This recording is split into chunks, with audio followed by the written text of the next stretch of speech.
अपनी करने वाला, कराने वाला और करते हुए की अनुमोदना करने वाला।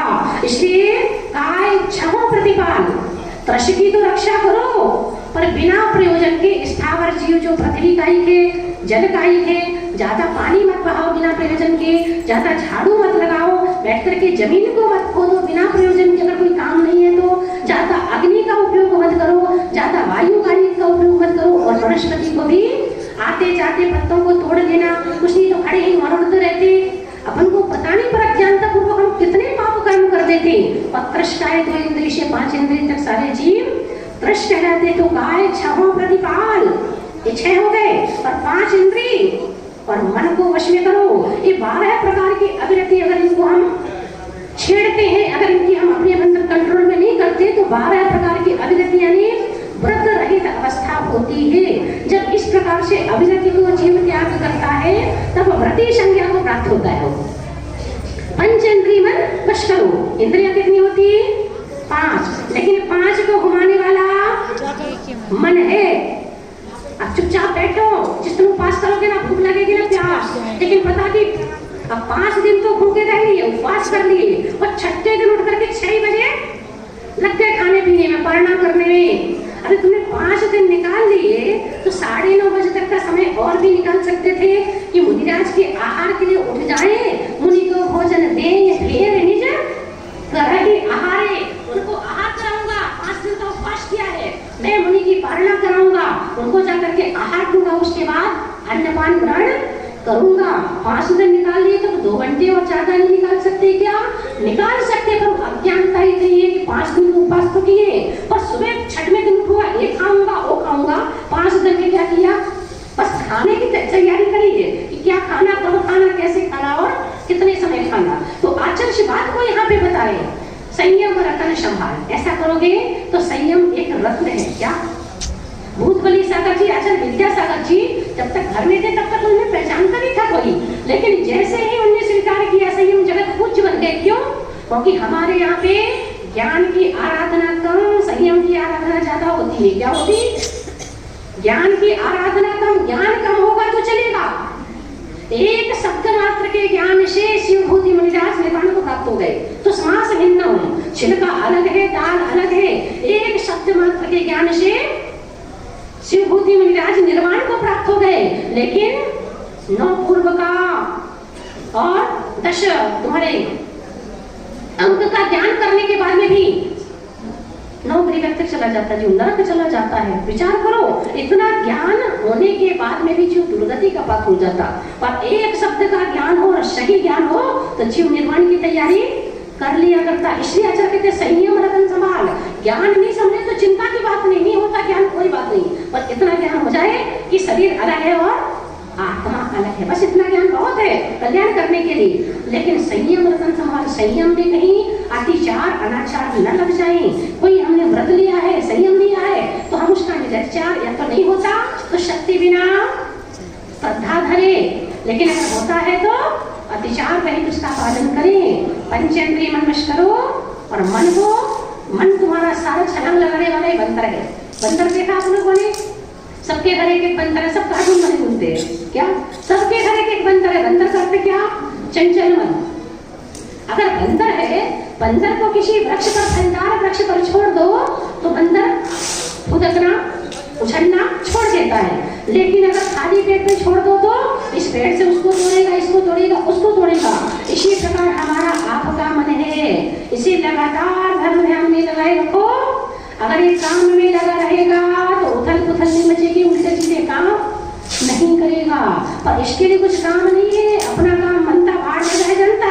अगर इस प्रकार भाव तुम्हारे होंगे तो मन तुम्हारे कंट्रोल में नहीं रहेगा, और फिर तो इंद्रियों को उछालेगा और कर्म छहों ओर से आकर के अपने अंदर प्रवेश करेंगे। तो पंचेंद्रिय मन वश करो, संयम रतन संभाल।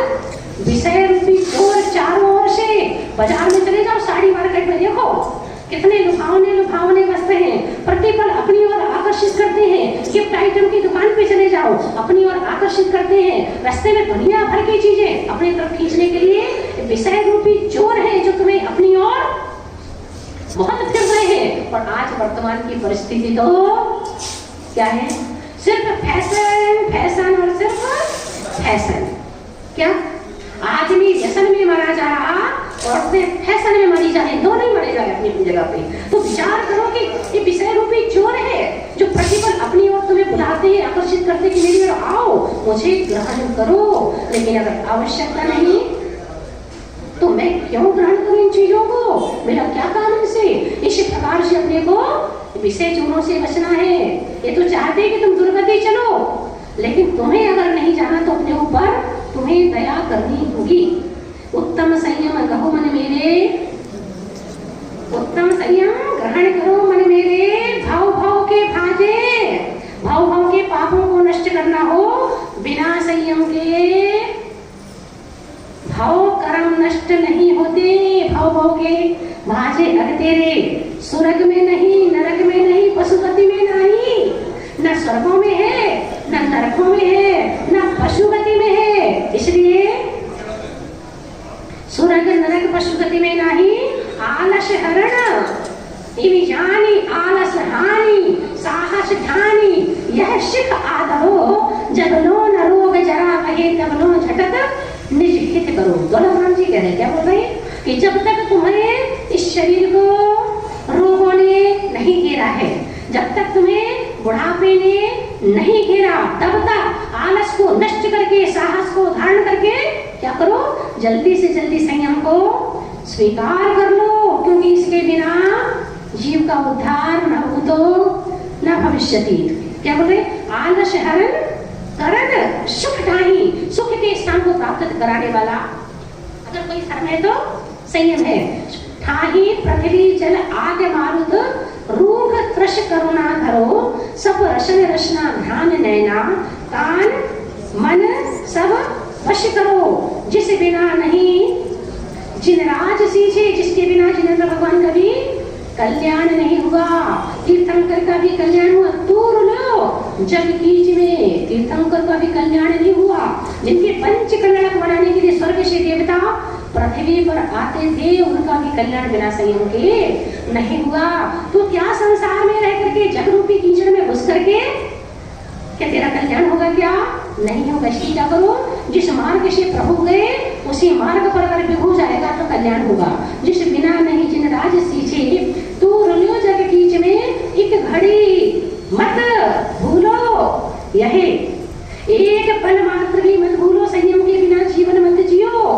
क्योंकि प्रतिपल यमराज तुम्हें अपने मुख में दबा रहा, क्या कर रहा, प्रतिपल तुम्हारे आयु कर्म छीन हो रहे, यमराज के मुख में प्रतिपल प्रवेश कर रहे हो। आओ जब मुख बीच में, जब तक यमराज के मुख में नहीं आते, जब तक तुम्हें बुढ़ापे ने मृत्यु ने नहीं घेरा, तब तक जल्दी से जल्दी अपने आत्मा बाहिर करो और संयम को स्वीकार कर लो। 9 बज गए, नींद आने लगी। आपका नियम है ना जैन कानून लेकर 9 बजे दूध पीने आएगा, होशियार उसे बांध देगा, लेकिन मूर्ख उस बच्चे के पीछे भागेगा। इसी प्रकार हमारा आपका मन है, ये घोड़ी का बच्चा है, भागता रहता। सामायिक ध्यान में असर लगा के यूं बैठा दो, कब तक भागेगा? भागने दो।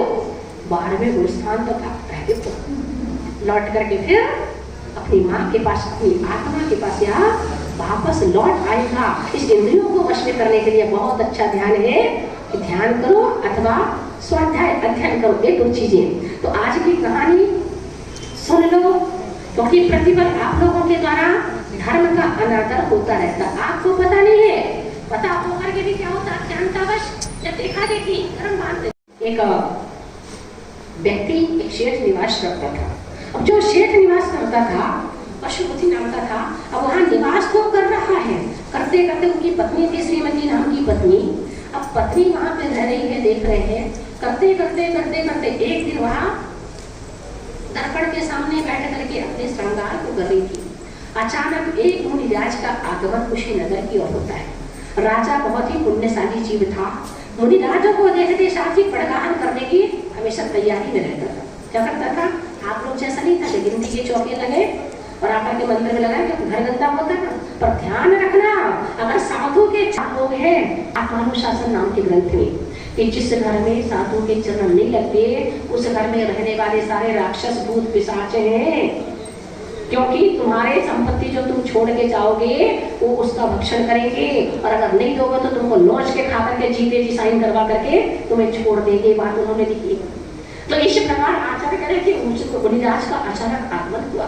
मुनिराज का जैसे आगमन हुआ, देखो अगर तुम्हें प्रातःकाल सायंकाल कभी भी सायंकाल मुनिराज के दर्शन हो जाए, अहो भाग्य है हमारे जो साक्षात हम दिगंबर के दर्शन कर रहे हैं। देख लो महाभारत में जाकर के श्री कृष्ण अर्जुन से कह रहे, अर्जुन आज हमारी जीत निश्चित है। बोले कैसे प्रभु? बोले देखो सामने से दिगंबर मुनिराज चला आ रहा है। क्या बोले?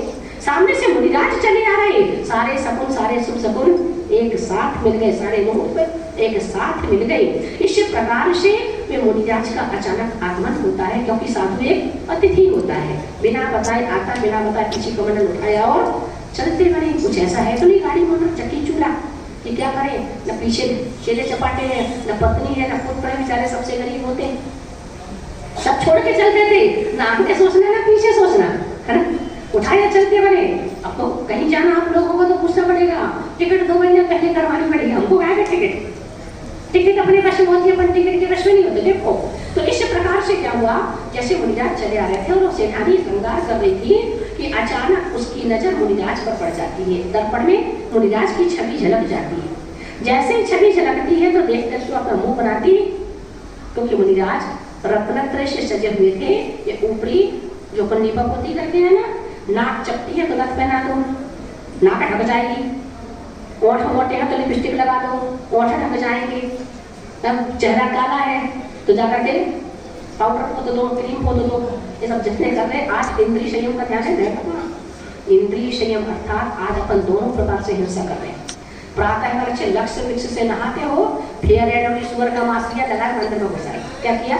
अच्छे नहाए हो, एक अच्छे तैयार हुए, सब कुछ किया, नहाया धोया, शरीर की गंदगी साफ करी और सुअर का मांस लपेटा मंदिर की ओर। का शुद्ध बचोगे, शुद्ध वस्त्र पहने, सोने के वस्त्र पहन के बचोगे क्या? इस सुअर का मांस लपेटने से तुम्हारी जितनी अवली लवली डबली जितनी आ रही ना, ये सब यही सब।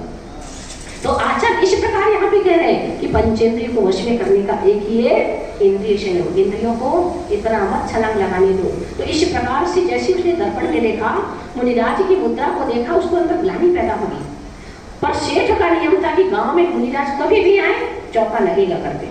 और बस उन्हें कहा, महारानी से कहा कि महारानी अचानक मुनिराज का आगमन हुआ है, चलो हमें चौका लगाना है और आहार कराना है। जैसे ही सेठ ने कहा तो उसकी अय्याशी में, उसके घूमने फिरने में क्या हुआ, विघ्न उपस्थित हो गया। तो मुनिराज को जितनी गालियां बन सकती थी उसने मन मन में बाहर से नहीं दी, पर मन में गालियां दे डाली। और जैसी गालियां दी फिर भी उसने चौका तो लगाया। मुनिराज का आहार भी हुआ। आहार होने के बाद में इसने मेरे घूमने फिरने के काम में विघ्न डाला, ऐसा सोच करके उसने मुनिराज को कड़वी तुम्बी में आहार बना करके खिला दिया। मुनिराज जैसे ही आहार करके गए कि उल्टियां चालू हो गई, दस्त चालू हो गए, उनका शरीर क्षीण होने लगा। किसी और ने देखा, उन लोगों को पता चला कि इसने ईर्ष्यावश मुनिराज को तुम्बी में का आहार कराया है, तो लोगों ने उनका इलाज करवाया। अब इलाज करवाया तो मुनिराज तो ठीक होने लगे, लेकिन इसका कोढ़ भड़कने लगा। क्या होने लगा? कोढ़ भड़कने लगा। आपके मंदिर में 2-4 लोग आते हैं जिनको सफेद कोढ़ है, ध्यान रखना भविष्य में श्री जी को छूने का विधान नहीं है, जिनको कोढ़ 18 प्रकार का कोढ़ होता है। तो आचार्य ने कहा ना, तो 7 भाव तक उसका पीछा नहीं छोड़ेगा और 7 पीढ़ी तक भी घर का नहीं छोड़ेगा पीछे। ये बातें बता रहे आचार्य। क्यों बता रहे? क्योंकि आपकी काया की शुद्धि नहीं बनती उससे। क्या नहीं बनती? काय की शुद्धि जो है, शरीर की, वो शुद्धि नहीं बनती। इसलिए अभिषेक करने श्री जी को छूने मना किया है। मैंने कई बार मना भी किया, लेकिन नहीं सुनते, क्योंकि समाज के जो कमेटी बैठे ना कुर्सी लगा के, इनका मुंह नहीं है किसी को बोलने का। क्या ऐसे कामों के लिए इनके पास मुंह नहीं है कि मंदिर की रक्षा कैसे करना, प्रभु की रक्षा कैसे करना। 4-5 बार बोल चुकी, तुम कहो भाई कहीं तुम और जाओ, लेकिन तो भड़कने के बाद करेगा। मुनिराज से जाके पूछा, भगवान ऐसा क्यों हुआ? मुनिराज निमित्त ज्ञानी थे, जान लिया कि मुझे अशुद्ध इस प्रकार से खाओ करके आहार करा गया। अब वहां से जैसे शरीर से इतनी दुर्गंध आने लगी, पूरा शरीर बहने लगा, मवाद भी बहने लगी। वहां से मरी तो मर करके एक जाकर के भैंस बनी। क्या बोलते हैं? भैंस बोलती क्या? भैंस बनी और भैंस बन करके जा रही थी कि एक दिन कीचड़ में किसी कारणवश फंस गई। सामने से फिर दिगंबर मुनिराज को आते देखा तो पूर्व भाव याद आ गया। आके ही सातों को देख के मारने के लिए दौड़ी, और जैसे ही दौड़ी तो और कीचड़ में जाके फंस गई। फंसने के बाद वहीं मृत्यु को प्राप्त हो गई। वहां से निकली तो गधी बन गई, गधी बनकर के निकली तो सूकरी बन गई, इस प्रकार सूकरी से तो कुकरी बन गई। ऐसे बनते बनते बनते बनते अंत में जाके किसी एक सेठ के घर में जन्म होता है। सेठ के घर में जन्म होता तो काली इतनी की भैंस उसके सामने थोड़ी गोरी लगती, इतनी काली कलूटी, और शरीर से इतनी दुर्गंध आए, इतनी दुर्गंध आए कि माँ बाप को गांव खाली करना पड़ा उस बेटी के पीछे। माँ बाप देख रहे बहुत दुखी हैं, इकलौती संतान है, अभी तक संतान की उत्पत्ति नहीं हुई, पर एक भी आई तो इतनी कि माँ बाप अपने नाक को से फोड़े, कैसे उसके साथ रहे, क्या करे, रात दिन अपने को पूछते ये ऐसा कौन सा पापी जो हमारे घर पे आकर के जन्म ले गया, शरीर से इतनी दुर्गंध। उस समय क्या होता है कि देखा एक दिन एक सेठानी जिन मंदिर की ओर अष्टद्रव्य की साली लेकर के जा रही थी। उसने पूछा तुमसे सेठानी जी कहाँ जा रही हो? उन्होंने बताया मंदिर में पर्व चल रहे हैं, जा रहे हैं। उस नगर में एक मुनिराज विराजमान थे जिनसे उस सेठानी ने क्या लिया था, व्रत लिया था। तो बोली कौन सा व्रत करने जा रही हो? बोले हमारे मुनिराज ने बोले हमें भी ले चलो, हमें भी ले चलो, हमें भी ले चलो। उसके पूर्व जाति के भाव का स्मरण हुआ कि मुझे ले चलो, मैंने ऐसे से पाप कर्म की इसलिए भोग रही हूँ। महाराज के पास जाते, महाराज मैंने ऐसे कौन से पाप कर्म किए कि जिनके माध्यम से मुझे दुर्गंधित शरीर मिला, मेरे पास कोई रहना, मेरे पास कोई आना पसंद नहीं करता।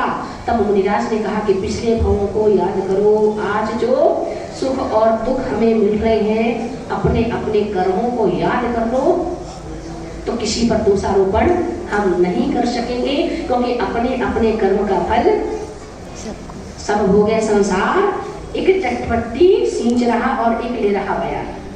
एक घर में दो भाई पैदा होते, एक जाकर के घास की टाट होती उसको सींचता है, और एक भाई बैठ करके आराम करता है। एक भाई संपत्ति का मालिक होता है, दूसरा उसको ताला लगाने वाला। एक ही घर में पैदा हो जाते, अपने अपने पुण्य का और पाप कर्म के वशीभूत होकर के।